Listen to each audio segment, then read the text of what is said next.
ప్రభునామ స్తోత్రము కలుగునుగాక. దేవుని మహాకృపను బట్టి మరి ఒక పర్యాయం మిమ్మల్ని అందరినీ యూట్యూబ్ ద్వారా కలుసుకునేదానికి ప్రభు ఇచ్చిన కృపను బట్టి స్తోత్రాలు. మీ స్నేహితులకు బంధువులకు తెలియచేయండి. అందరినీ యూట్యూబ్ దగ్గరికి నడిపించండి. వాక్యం వింటే మేలు పొంద. ఇదొక సువార్త అండి.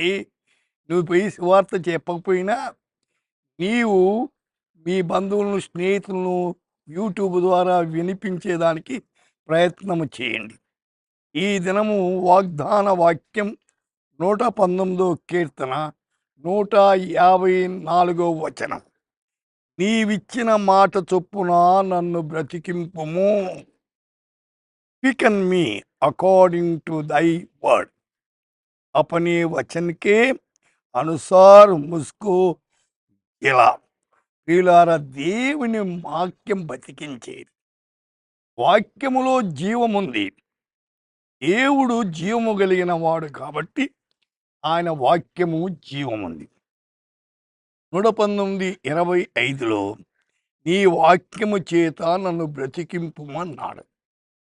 అనగా మృతులైన వారు సహితము కూడా దేవుని వాక్యము ద్వారా బ్రతుకుతారు.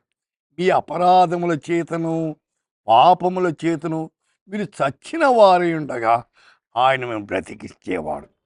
143 కీర్తన 11వ వచనములో యెహోవా నీ నామమును బట్టి నన్ను బ్రతికింపుము, నీ నీతిని బట్టి నా ప్రాణము శ్రమలో నుండి తప్పించుము అన్నాడు. అవును, శ్రమలు వస్తాయి. ఆ శ్రమలో నుండి తప్పించేవాడు ఆయన. ఆయన మీద ఆనుకోవాల. కీర్తన 71:20లో అనేకమైన కఠిన బాధలను మా కలుగజేసిన వాడా, నీవు మరలా మమ్మను బ్రతికింపు.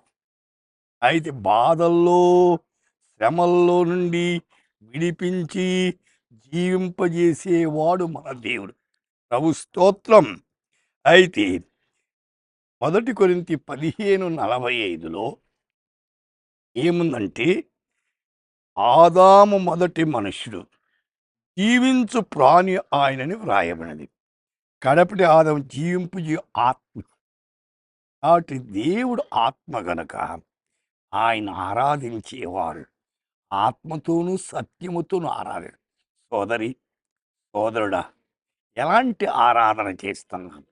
ఆత్మారాధన లేక భౌతిక ఆరాధన? దేవునికి అంగీక ఆత్మ.